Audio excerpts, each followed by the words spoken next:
तो बेटा स्टार्ट कर रहे हैं हम अपने इस लेक्चर नंबर 8 को with the question number 8 also, क्योंकि आपको रिमेंबर होगा लास्ट लेक्चर नंबर 7 में हमने 7 क्वेश्चन ही करे थे अपनी एनसीईआरटी से। अब हमारी एनसीईआरटी का question number 8, a train travels 360 kilometre at a uniform speed. What is given to us? एक ट्रेन है जो 360 किलोमीटर चल रही है एक यूनिफॉर्म स्पीड से। रैदर यू नो डैट कि ट्रेन कभी भी अपनी स्पीड को इंक्रीज डिक्रीज कर सकती है, लेकिन इस क्वेश्चन में जो इंफॉर्मेशन है वो ये कह रही है कि speed of train is uniform here, यानी कि इक्वल डिस्टेंस कवर कर रही है इक्वल नंबर ऑफ टाइम पे। If the speed had been 5 kilometre per hour more, अगर हम उसकी स्पीड को 5 किलोमीटर पर आवर से ज्यादा कर देते हैं, then it would have been taken 1 hour less for the same journey. तो उसको 1 घंटा कम लगता है उसी जर्नी को कवर करने के लिए। बताइए ट्रेन की स्पीड क्या होगी? The question is, I think question is clear right now. तो मुझे यह कंफर्म हो गया कि जो हमारी ट्रेन की स्पीड है वो यूनिफॉर्म है और हमारी ट्रेन को 360 किलोमीटर का डिस्टेंस कवर करना है। और अगर हम अपनी ट्रेन की स्पीड को 5 किलोमीटर पर आवर से फास्ट कर देते हैं तो वही 360 किलोमीटर का डिस्टेंस उसे 1 घंटे कम में ही कवर कर लेना है। तो as it is clear from the question that कि मुझे यहाँ पे सपोज करना है let the speed of train be, क्या मानूं बेटा मैं आपके लिए? तो स्पीड ऑफ ट्रेन को मैं मान लेता हूं x किलोमीटर पर आर। फिर दूसरा आ गया इंक्रीज स्पीड। तो what do you say about the increase speed of a train? क्योंकि ट्रेन ने अपनी स्पीड को इंक्रीज करा है, वो हो गई 5 किलोमीटर पर आर से इंक्रीज, तो वो हो गई x plus 5 kilometre per hour. Now you know that कि जो टाइम होगा that is distance upon speed. आपने कभी ये फॉर्मूला जरूर याद किया होगा कि जो टाइम होता है that is always distance upon speed. Because of that जो पहले केस में टाइम आ गया, time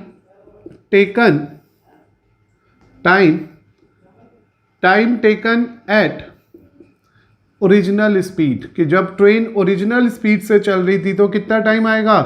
360 upon x. Time taken at increase speed, जब ट्रेन तेज चलने लगी तब कितना टाइम कवर आएगा? 360 upon x plus 5। Is this okay?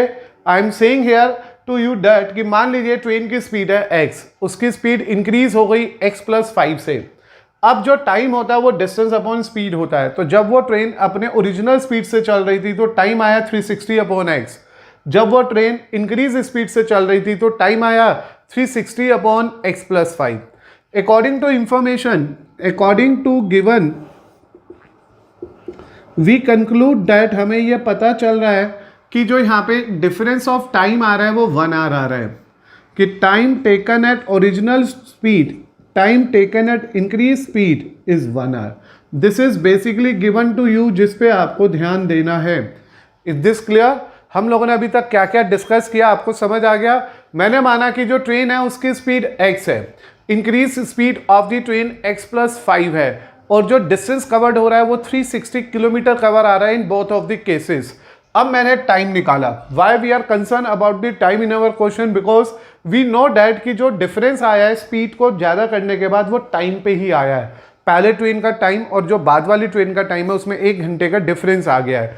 तो पहले मैंने time taken at original speed निकाला। किसकी ओरिजिनल स्पीड? ट्रेन की। Time taken by a train when it is running at original speed is distance upon speed, यानी कि 360 upon x. In this second case, it is 360 upon x plus 5. According to given t0 minus t1, what this t0 means? Time at original speed. इसको symbol दे दिया t0. Time when speed is increased, ti is 1. Now tell me the formula of, now we have the value of t0 as 360 upon x, 360 upon x plus 5, which is equal to 1. क्योंकि वैसे भी हमारे को पता है जब train धीरे चलेगी तो ज़्यादा टाइम लेगी और जब ट्रेन फास्ट चलेगी तो टाइम कम लेगी, क्योंकि टाइम और स्पीड एक दूसरे के इन्वर्सली प्रोपोर्शनल है। इन्वर्सली का मतलब हो गया जैसे जैसे स्पीड बड़ी होती जाएगी टाइम छोटा होता चला जाएगा। आफ्टर हैविंग दिस इक्वेशन, अब हम यहाँ पे इसका एलसीएम ले लेते हैं। This LCM give you 360 x plus 5 minus 360 x equal to 1।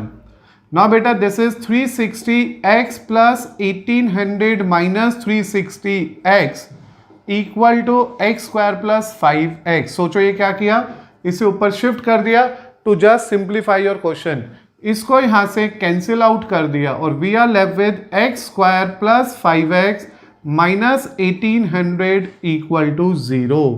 This become our respective equation. पहले आप यहां तक रिकंसिडर कर लेना, देन वी कंटिन्यू फर्दर। ना बेटा हम लोगों ने देखा कि जो स्पीड ऑफ ट्रेन थी उसे हमने x माना क्योंकि ट्रेन की स्पीड यूनिफॉर्म थी, और जो इंक्रीज स्पीड ऑफ ट्रेन थी वो x प्लस 5 मानी because it is already given कि हम अपनी ट्रेन की स्पीड को 5 किलोमीटर पर आवर मोर कर देंगे। और we know that the basic formula of time as distance upon speed. We use this result because in the end of the question हमारे को दोनों के टाइम के बीच का गैप दे रखा है। हियर वी नो दैट जो टाइम आएगा ओरिजिनल स्पीड का, जब कोई भी ट्रेन ओरिजिनल स्पीड से चल रही है तो वो आएगा 360 अपॉन एक्स, क्योंकि because time has a formula distance upon speed. और जो सेकंड केस में टाइम आ रहा है वो इंक्रीज स्पीड का आएगा, वो आ रहा है 360 upon x plus 5। According to given information t0 minus t1 is 1, t0 minus ti is 1. What is t0? Time taken at original speed and time taken at increased speed. ये 1 है क्योंकि it is already mentioned कि अगर हम speed को 5 kilometre per hour fast कर देते हैं तो उसी डिस्टेंस को कवर करने के लिए ट्रेन को 1 घंटा कम लगता है। तो यहाँ पे मैंने ओरिजिनल का फॉर्मूला पुट कर दिया, time of original term 360 upon x. यहाँ पे मैंने इंक्रीज का रखा, एलसीएम ले लिया और ये बन गई क्वाड्रेटिक। इस क्वाड्रेटिक को मैं दो मेथड से सॉल्व कर सकता हूँ, आइदर बाय फैक्टराइजेशन और it may be also simplify with the help of quadratic formula. अब आपको देखना है आपकी कमांड किस में ज़्यादा है कि आप फैक्टर बनाने में ज़्यादा कन्वीनियंटली वर्क कर पाओगे या क्वाड्रेटिक फॉर्मूला से। हियर वी नो डैट कि जो मल्टीप्लाई आ रहा है वो नेगेटिव आ रहा है, आप चेक करके देखो आराम से। मैं तो मिडिल टर्म स्प्लिट पे आ गया हूँ और this is 45 minus 40। When you try to make the multiple of these two, it is 1800। हमने बेसिक सीखे हुए फैक्टराइजेशन के, तो उस बिहाफ पे मेरे को ये फैक्टर्स मिल गए। मैं फिर से सजेस्ट करूंगा अगर आपको फैक्टर बनाने नहीं समझ आ रहे हो तो it's better you try this question with the help of quadratic formula. Now it is x square 45x 40x minus 1800 equal to 0।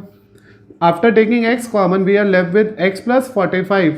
After taking minus 40 common, we are left with x plus 45. In the end of the simplification of this question, मैंने x plus 45 की grouping एक साथ करी और ये मेरे को मिल गए दो स्पीड्स, दो factors. Either we are say that x minus 40 equal to 0 होगा या x plus 45 equal to 0 होगा। It means either x 40 आएगा या either x minus 45 आएगा। Therefore we are saying कि स्पीड ऑफ ट्रेन, जो ये ट्रेन की स्पीड आ रही है इज 40 किलोमीटर पर आवर आएगी और इसे कर देंगे ignore just because of the reason. क्या रीज़न दोगे? Since speed can not be negative, किसी भी ट्रेन की स्पीड नेगेटिव नहीं हो सकती, इसलिए we ignore that answer. Is this okay? तो आप लोगों ने नोट करा कि हमारे पास जो सबसे पहले कंडीशन आई थी वो थी कि ट्रेन की स्पीड x है, उसकी इनकी स्पीड x प्लस 5 है, तो हमने निकाला time because in the question we have a relation between time. Time निकालने के लिए फॉर्मूला यूज किया distance upon speed. Here distance is 360 तो it become 360 upon x, 360 upon x plus 5।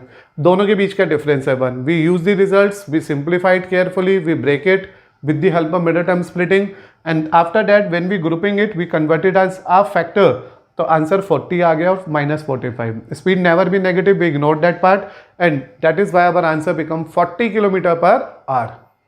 तो बेटा we are moving to question number 9 of our exercise 4.3 जिसमें लिखा है 2 water taps together can fill a tank in 9 3/5 hours. हमने 2 water के taps को एक साथ चला दिया, ऑन कर दिया, ओपन कर दिया, जो एक टैंक को 9 आवर्स 3/5 आवर्स में कंप्लीटली फिल कर देते हैं। The tap of larger diameter takes 10 hour less than the smaller one to fill the tank separately.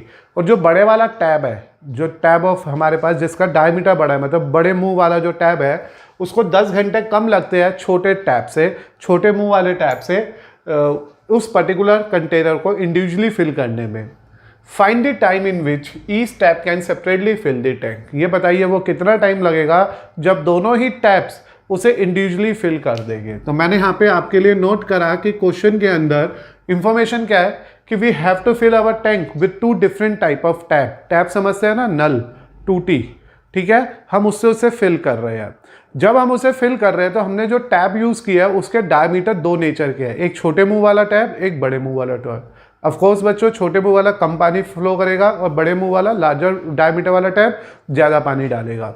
और it is also mention in your question only कि जो लार्जर टैप है उसको 10 घंटे कम लगते हैं उस पर्टिकुलर टैंक को फिल करने में as compare to smaller one. हमें ये बताना है इन दोनों ने कितनी देर में अगर इंडिविजुअली उस टैंक को फिल कर रहे हैं तो कितना टाइम लगेगा। सबसे पहले तो ये बात आप अपने माइंड में बिल्कुल क्लियर कर लो, this is the one of the question of time and work. This is one of the question of time and work.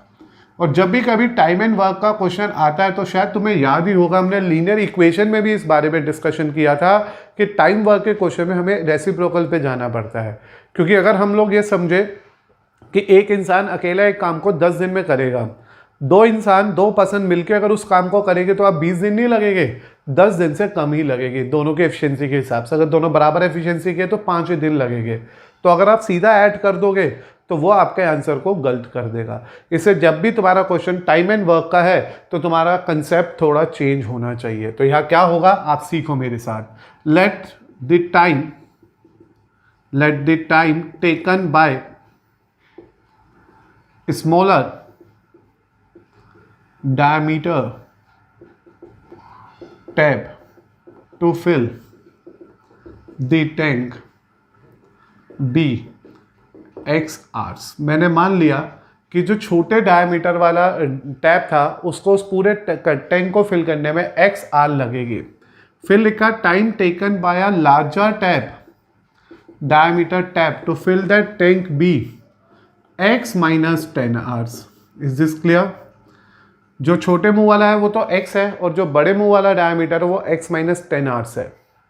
सो ये कहना बिल्कुल भी गलत नहीं होगा कि जैसे मैंने कहा आप पूरी बुक को 10 दिन में पढ़ने वाले हो तो एक दिन में कितना हिस्सा पढ़ोगे, तो एक दिन में आप पढ़ने वाले हो उसका 1/10 पार्ट, नेक्स्ट डे पढ़ने वाले हो 1/10 पार्ट, उससे नेक्स्ट डे पढ़ने वाले हो 1/10 पार्ट। तो इट मीन्स अगर कोई भी काम 10 दिन में हो रहा है तो रोज उसका 1/10 पार्ट करना पड़ेगा। और ऐसा समझ लो कोई काम 2 दिन में हो रहा है तो हाफ आज करना पड़ेगा, हाफ करना पड़ेगा। तो ये हाफ ऑटोमेटिकली आ जाता है मन में कि यार पूरा काम 2 दिन में आज आधा कर ले, आधा कर लेंगे। तो ये आधा का मतलब क्या है, 1/2, 2 से रेसिप्रोकल कर दिया, ऐसे 10 से रेसिप्रोकल कर दिया। तो इसी तरह से part of tank filled by smaller tap be, smaller tap in 1 hour be. 1 घंटे में छोटे टैप वाला जो डायमीटर वाला जो हमारा टैब है, स्मॉलर डायमीटर टैब लिख लेना आप, इट्स बेटर। तो वो लेगा 1/x कि कितना पानी कितना पार्ट वो टैंक का फिल कर देगा जिस उस टैप से जिसका छोटा डायमीटर था, तो वो 1/x टाइम लगेगा। And part of tank filled bye larger diameter tab B in 1 hour B 1/x minus 10। तो बेटा यहाँ तक की बातें आपको पहले प्रैक्टिकली सोचनी है मेरे साथ कि मैंने क्या क्या कहा आपके लिए। कि हमने ये देखा कि जो टाइम लगेगा छोटे डायमीटर वाले को, अगर वो x आर लगेगे तो बड़े डायमीटर वाले को उससे 10 घंटे कम लगने तो x minus 10 आर लगेगी। अगर मान लो उन्हें x आर में फिल करा तो 1 घंटे में कितना फिल करेगा, 1/x पार्ट। उन्हें x minus 10 आर में फिट करा तो उन्हें 1 घंटे में कितना फिल करना है, 1/x minus 10 आर। एंड यहाँ पे दे रखा है total time required to fill the tank. उस टैंक को फिल करने का टोटल टाइम कितना है, दैट इज 9/3/5 आवर्स। आसान लैंग्वेज में बोलोगे तो इसे तो आई थिंक बेटा ये बन जाएगा 9×5 = 45, 48/5 आवर्स। तो ये टाइम दे रखा है मुझे टोटल उस टैंक को फिल करने के लिए। Is this clear? तो मैंने अभी आपके सामने जो जो बातें रखी उसे एक बार दोबारा से रिकंसिडर कर लेते हैं, जिससे कि कोई कंफ्यूजन ना रहे हमारे मन में। मैंने कहा कि दो तरह के टैब है जो एक टैंक को फिल करने में यूज किए जा रहे हैं। एक टैब छोटे डायमीटर का है और एक टैब बड़े डायमीटर का है। छोटे डायमीटर वाले टैब को XR लग रहे हैं और बड़े डायमीटर वाले टैब को 10 घंटे उससे कम लग रहे हैं, तो वो X-10R लग रहे हैं। अब छोटे वाला टैब पूरा काम अगर XR में करता है तो 1 घंटे में उसका 1/x पार्ट करेगा, और बड़े वाला डायमीटर का पूरा काम X-10R में करता है तो 1 घंटे में उसका 1/x-10R पे वर्क करेगा। तो हम लोगों ने इंडिविजुअली 1-1 घंटे का काम निकाल लिया। टाइम रिक्वायर्ड, अब हमारे पास है time, total time required to fill that tank is already given to us in our question, that is 9 3/5 hours, it means 48/7 hour लग रहे हैं उस टैंक को यहाँ पे फिल करने के लिए। Now we continue our question. बेटा यहाँ जो टाइम है वो 9 3/8 है, तो हमने लिखा है 9 3/8 टाइम लेगा उस टोटल टैंक को फिल करने में, जिसे हम ठीक करके लिखने वाले हैं 75/8। तो 75/8 आवर्स लगेंगे जब वो दोनों टैब मिलके उस कंटेनर को फिल कर रहे हैं, ये दोनों टैब मिलके उस टैंक को फिल कर रहे हैं, तो उसको टाइम लग रहा है 75/8। और हमने पढ़ा कि according to given it is clear that कि इसने जितना टाइम लिया प्लस इसने जितना टाइम लगा, मतलब 1 घंटे में जितना काम फर्स्ट टैब ने करा, 1 घंटे में जितना काम सेकेंड टैब ने करा, वो मिला के 1 घंटे के अंदर 8/75 वर्क करेंगे।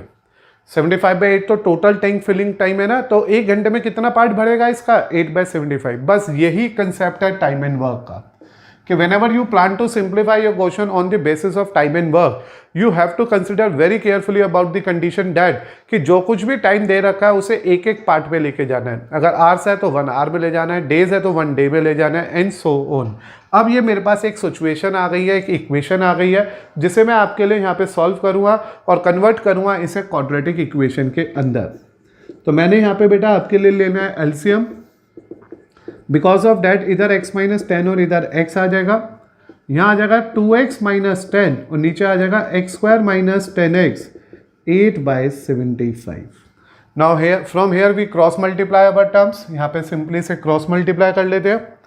देखो यहीं लिख देते हैं हम लोग, क्रॉस मल्टीप्लाई होगा तो क्या आएगा? तो here we are getting 75 time 2x - 10 is equal to 8 time x² - 10x। एक बार रीचेक करते हैं पूरा क्वेश्चन।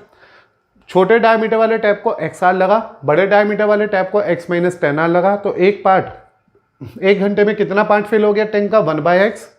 कैसे सोचा था कि मान लो तुमने पूरा काम 2 दिन में करना तो 1 दिन में कितना काम करोगे? 1/2। 10 दिन में करना तो 1 दिन में कितना काम करोगे? 1/10। 20 दिन में अगर आप पूरा काम करो तो 1 दिन में कितना काम करोगे? 1/20।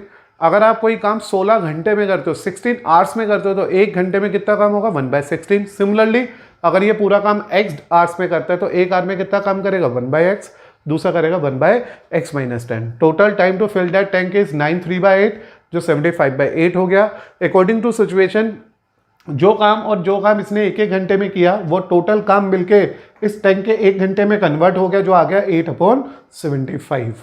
फिर मैंने इसका एलसीएम ले लिया, सिंप्लीफाई किया, क्रॉस मल्टीप्लाई कर दिया, और अब हम कोशिश क्या पर्टिकुलरली हम लोग फाइंड आउट कर रहे हैं अपनी क्वाड्रेटिक इक्वेशन, और यहाँ से मिलेगी मुझे मेरे क्वेश्चन की क्वाड्रेटिक इक्वेशन। यहाँ x, यहाँ 750, ये 8x² और ये 80x आ गया। अब शिफ्टिंग करते हैं, 8x², 80x, 150x, 750 equal to 0. This is finally 8x², 230x, 750 equal to 0 आ गया। अब बेटा after having your answer up to this level we are observing that कि ये तो ईजिली 2 से डिवाइड हो रहा है, तो क्यों ना 2 से डिवाइड कर लिया जाए। तो डेफिनेटली आपको अपनी क्वेश्चन में रिडक्शन करनी है, रिड्यूस करना है उसे, अगर वो सिंप्लीफाई होता है। तो this we get as our quadratic equation after simplifying our result. अब मेरे को जो यहाँ से क्वाड्रेटिक इक्वेशन मिली वो मिली 4x², 115x, 375। देखो बेटा ये one of the quadratic equation है जिसे फिर से सॉल्व करने की 2 चॉइसेस है हमारे पास। उम्मीद है यहाँ तक समझ आ गया था। मेन तो यहाँ तक सोचना था, उसके बाद तो अलजेब्रा चली, एलसीएम ले लिया, सिंप्लीफाई कर लिया, क्रॉस मल्टीप्लाई कर लिया, और सिंप्लीफाई कर लिया, और सिंप्लीफाई कर लिया, पहुँच गए अपनी क्वाड्रेटिक में। हमें यहाँ पता है 84 है, B 115 है, C 375 है। AC 4 इंटू 375 आएगा जो पॉजिटिव है। मैं क्योंकि मिडल टर्म स्प्लिटिंग ही प्रेफर कर रहा हूँ, आप चाहो तो क्वाड्रेटिक फॉर्मूले को सोच लेना, पर मुझे लगता है उसमें कैलकुलेशन डिफिकल्ट हो सकते हैं इस बार, इसलिए please plan to simplify according to quadratic formula. Here we have a positive term, तो यहाँ पे प्लस आने वाला है। अब मुझे फैक्टर चाहिए 4 के और 375 के, तो 4 के तो 2 और 2 बनेंगे और 375 के अलग से बना लेते हैं। 5 ज़ा 75, 5 ज़ा 15, आई थिंक 15 ही आएगा, 1 and 5 15, फिर 5 ज़ा देन 3 ज़ा। तो these are the particular factor of 375, 5 into 5 into 5 into 3, और वो है 2 and 2। मुझे इनको इस तरह से अरेंज करना है कि इनका सम मुझे क्या देके जाए, 115। तो देखो मुझे तो ईजिली दिखने लगा, 2 into 2 into 5 into 5 give you 100 plus 15। That is Y अगर आप परफेक्टली डील करेंगे तो आपको जल्दी से फैक्टर्स भी मिलेंगे, और इन केस अगर आप फैक्टर नहीं सोच पा रहे तो इट्स बेटर आप क्वाड्रेटिक फॉर्मूले के लिए चले, उसमें थोड़ी सी कैलकुलेशन बड़ी हो जाती है। That is why we try and avoid that formula right now, क्योंकि मुझे पता है जब इसके आंसर्स निकलेंगे तो ये फैक्टराइज तो होगा ही होगा। यहाँ से 4x कॉमन ले लिया, बचा x माइनस 25, यहाँ से 15 कॉमन ले लिया, बचा x minus 25। Through out the term में से x माइनस 25 कॉमन ले लिया, बचा 4x minus 15। Either the first factor is equal to 0 और 4x minus 15 is equal to 0। यहाँ से x की वैल्यू 25 आ गई, therefore we are say that time taken by smaller diameter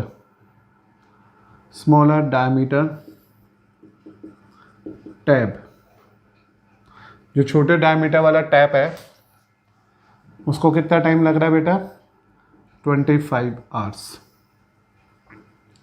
and time taken bye larger diameter tab is, इससे 10 कम 15 kilo hours. ये तो पहले से आंसर आ गया, ठीक है। इसके बारे में x की वैल्यू आ गई 15/4, 3.75। Is this clear? तो यहाँ लिख देंगे कांट बी पॉसिबल। अब आप कहोगे ये क्यों नहीं है जी पॉसिबल, सुनना चाहोगे तो ध्यान देना। It is not possible because of the reason कि अगर हमारा x 3.575 आया तो सेकेंड टैब वाला आंसर नेगेटिव आ जाएगा, और बीइंग अ नेगेटिव आंसर वो पॉसिबल वैल्यू नहीं है। Is this clear? ये पॉसिबल वैल्यू नहीं है। तो देखो बेटा, आप लोगों ने इस तरह से क्वेश्चन नंबर 9 को सीखा। इसमें हम लोगों ने बहुत आराम से क्वेश्चन को सोचा, एक एक स्टेप को। मेन फोकस है हमारा शुरू की 5 बातों पे, कि जो छोटा डायमीटर का टैब है उसे XR लग रहे हैं, तो बड़े डायमीटर वाले को X-10 because it is given. फिर part of the tank filled by a smaller tap in 1 hour, क्योंकि आवर्स में चल रहा क्वेश्चन, तो एक घंटे में कितना भरेगा, 1/x, दूसरा 1/x-10। और टोटल टाइम अगर 75/8 है तो 1 आवर में कितना फिल होगा, वो उसका reciprocal 8/75। We plan and simplify our equation, then we convert into a simple quadratic one. जैसे ही क्वाड्रेटिक की इक्वेशन आ गई, we try here middle term splitting. तो हमारे पास दोनों चॉइस है, either you also consider that Shridharacharya formula, quadratic formula.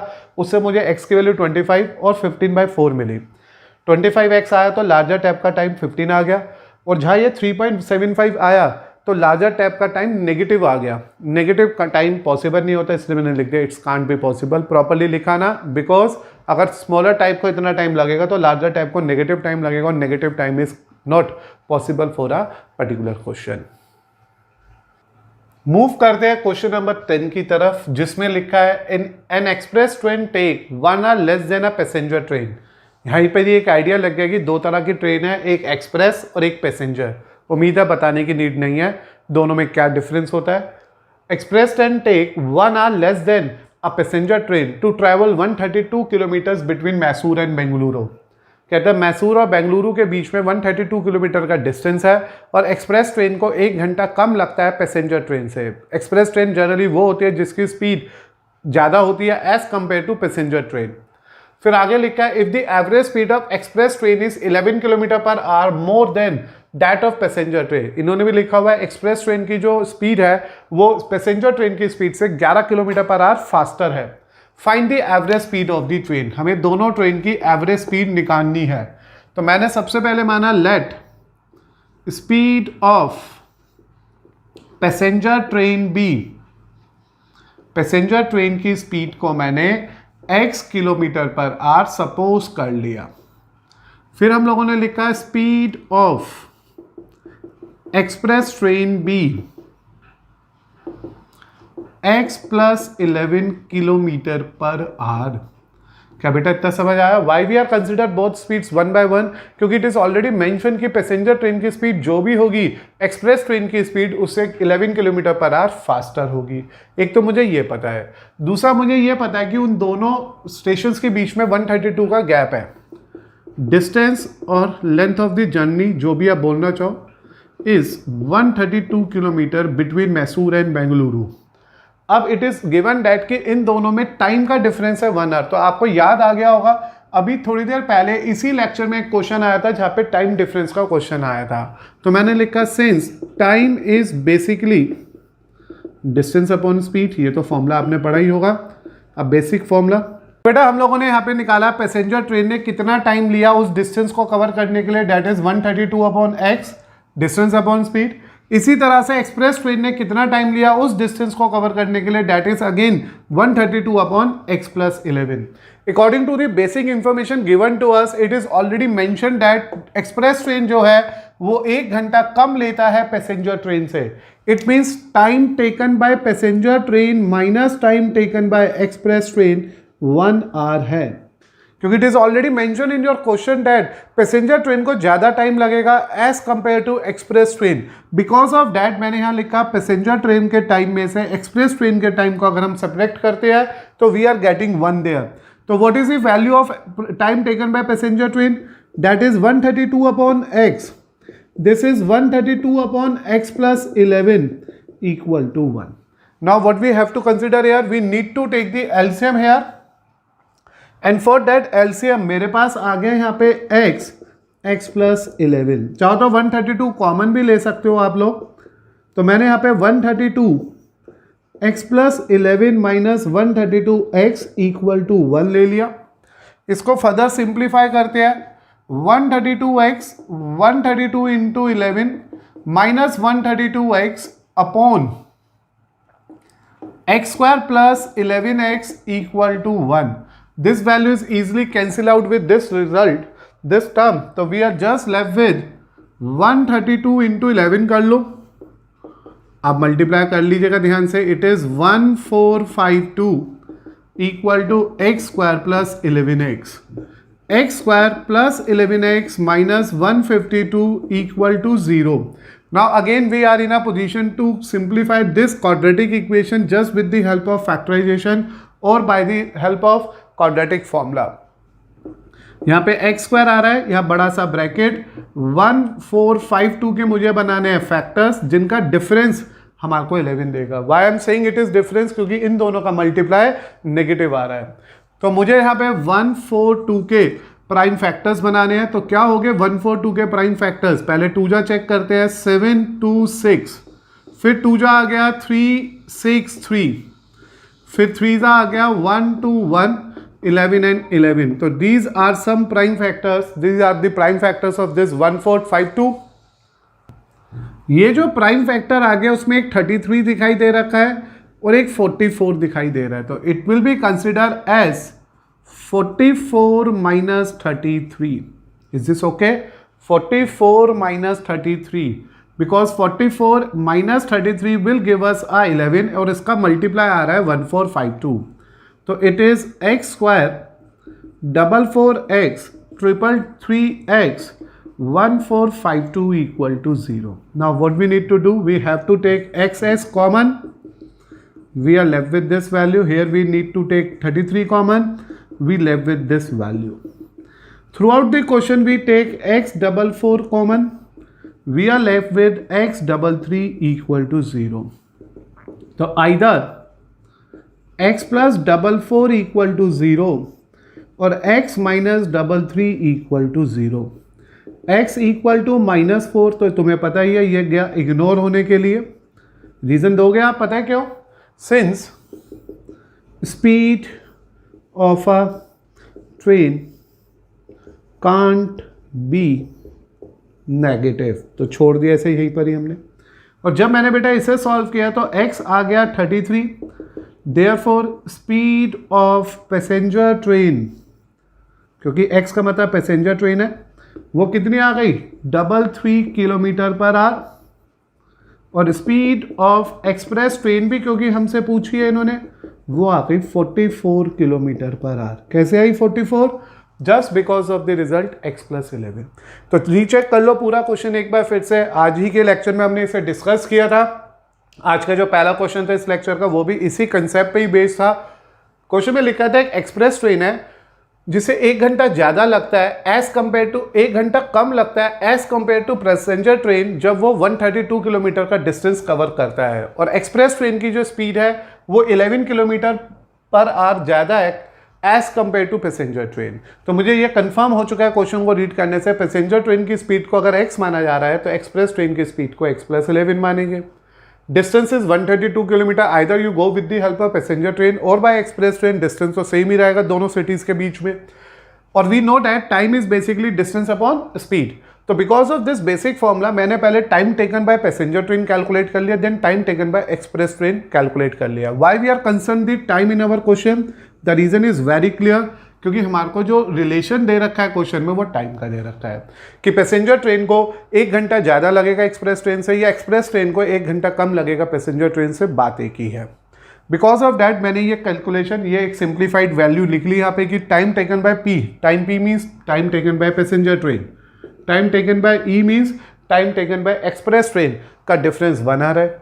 और time is already we calculated in this part, तो मैंने इन दोनों टाइम को इनके रिस्पेक्टिव प्लेस पे रखा, एलसीएम ले लिया, go for a simplification, get a quadratic equation, then we easily factorise our terms, and from this point we get one speed as negative, we ignore it immediately, and from the another part we get 33 as our answer। तो speed of passenger train 33 kilometre per hour आ गई और express train के लिए मैंने यहाँ लिख दिया x+11 44 किलोमीटर पर आवर आ गई।